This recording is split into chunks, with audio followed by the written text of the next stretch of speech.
we ended up in a very strange situation, it seems, where everyone wants the war to end. We find the US, Russia, China, indeed most of the world on the same page, including the majority of Ukrainians, by the way, who are also even willing to accept territorial concessions to get a peace. It seems like the one exception, or at least the main exception, is the European Union, in which the threat of peace that it might break out appears to again spark panic. And the Danish Prime Minister even argued that peace may be more dangerous than war. So this is again a huge shift, I guess, because the EU was sold as a peace project. And indeed, in the 90s, the Russians contrasted the EU as the good West versus NATO as the bad West. But again, how can we explain this panic? What has really happened? Is this interest, ideology? Do they believe their own narratives that Russia is attempting to restore the Soviet Union? Is it dependence on the US? I guess. How are you reading this yeah, a dramatic, I would argue, negative shift by the European Union? Well, thanks, Glenn. Great to be with you. I have to say, I'm confused uh, because I would have expected more from Europe. Of course, Europe is divided internally. There is a lot of anti-war sentiment in Europe. Most vocally, Prime Minister Orban of Hungary, uh, Prime Minister Fico of Slovakia. There will be a new government uh, in Czech Republic, most likely, that will be an anti-war government later this year. So the old Austrian-Hungarian Empire, the Habsburg lands, are going to be pretty much united against this war. There are lots of voices all over Europe that want the war to end. That's what public opinion polls show. But the political leaders, not so much. And in fact, they go down to defeat one after another those who have been prosecuting this war. So European leaders became very unpopular during this period. Of course, the economy suffered tremendously by the cutoff of low-cost natural gas from Russia. This sent the German economy into contraction. That spiraled to the rest of Europe. Energy costs have soared. Governments are unpopular. In Germany, the SPD ruling party was shockingly collapsed in its public support in the recent poll. Macron is very unpopular in France. So what's puzzling, why I say I'm confused, is that these politicians are not following public opinion. They're not acting like politicians trying to maximize public support or the vote. What are they doing exactly? I had interpreted and still basically do interpret the last 30 years as US-led, a US-led adventure of unipolarity that was manifest most explicitly in NATO enlargement, and that Europe reluctantly signed on to that. What we think we know from events like the Bucharest summit in 2008 of NATO, Chancellor Merkel, President Sarkozy of France were resistant to following the U.S. line of NATO enlargement, and especially a clear commitment, a roadmap uh, for Ukraine and Georgia to join NATO. So they were resistant, but they dropped their resistance at the Bucharest summit under pressure from the United States and then acceded to the U.S. approach. And that included Europe agreeing to the coup and the fact that the United States actively promoted regime change in February 2014. And actually, the United States recognized a government brought in by a violent coup uh, a day after European foreign ministers had negotiated almost exactly the opposite, a continuation of the Yanukovych government for many months until there would be national elections later in 2014. So the Europeans folded their hand on February 22nd, 2014, and went the American route. So my interpretation has been that America led what I have called a game. It was a game of U.S. expansion, U.S. unipolarity, U.S. Aiming to weaken and extend Russia.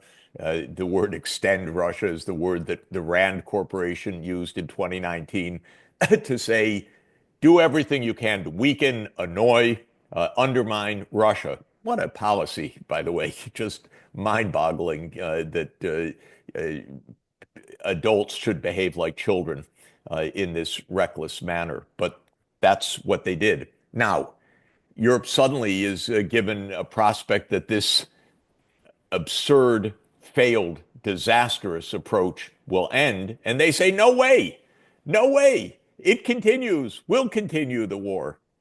Of course, they can't continue the war.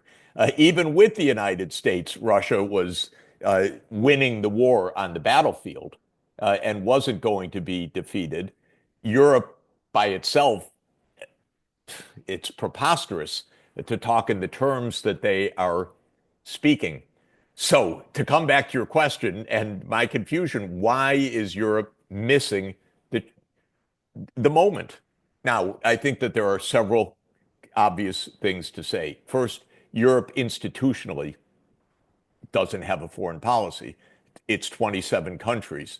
The EU does not have, under the rules of the game of the European Union, does not have even the power to have a foreign policy. Whether it would be a good one or not is a question. But the foreign policy is essentially what comes out of decisions of 27 disparate countries.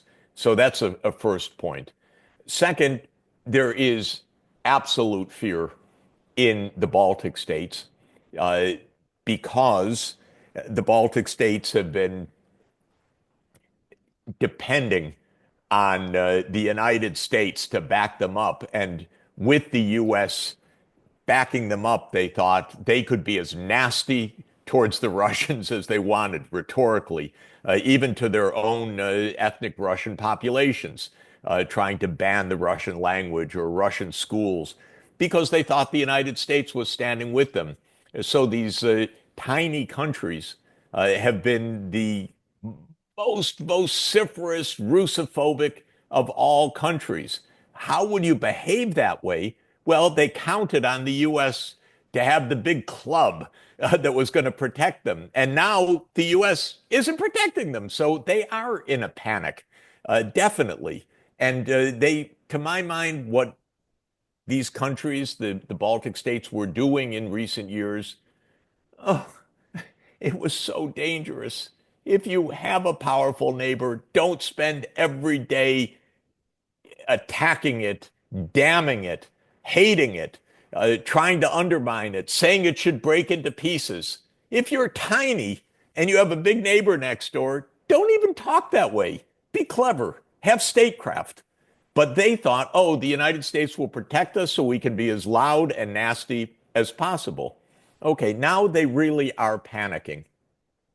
But how can anyone explain the words of the Danish prime minister? I can't. Every theory I have, if I were the Danish prime minister and I was worried about an invasion by a great power, I'd absolutely be worried about the United States of America because Donald Trump has expressed very vividly his eyes on Greenland. I don't think President Putin expressed his voracious appetite for Greenland or for Denmark. In fact, I know that he obviously has not, but Donald Trump has. And so if you're the prime minister of Denmark and your job is national security, how can you be taking this kind of line that continued war is best and so uh, so much oblivious to what the real changing geopolitics is for your country? I find it extremely confusing or maybe confusing isn't the right word. I find it very dismaying that there is such incoherence in the European approach. Now, that was long-winded answer to say that there are probably many factors that explain the incoherence of Europe right now. Um, I can say at one level, I've been saying to the European leaders for years, open a direct discussion with Moscow. This is what you need to do for many different points of view to end the war, to achieve collective security, to have a new security arrangement in Europe, to understand the different points of view. This is the one thing that has not happened until today. They don't get that. They seem to like to travel to Kyiv for their photo opportunities. God knows why they regard that as a photo opportunity. It's a disaster, this approach. But they don't aim for diplomacy with Russia. Now, the United States is actively in diplomacy with Russia, and this is a good thing for the world, and a good thing for Europe, and a good thing for Ukraine. But even then, Europe doesn't say, oh, we need to open our own channels. Instead, Europe begs the United States, let us be at the table. You know, the EU has more people than the United States. The Europe is European Union is closer to Russia, of course, geographically. It has more at stake. Why does the EU need to go through the United States begging for a place to discuss with Russia? Why doesn't it open a discussion directly with Russia, which the Russian government has said repeatedly, of course it's open to?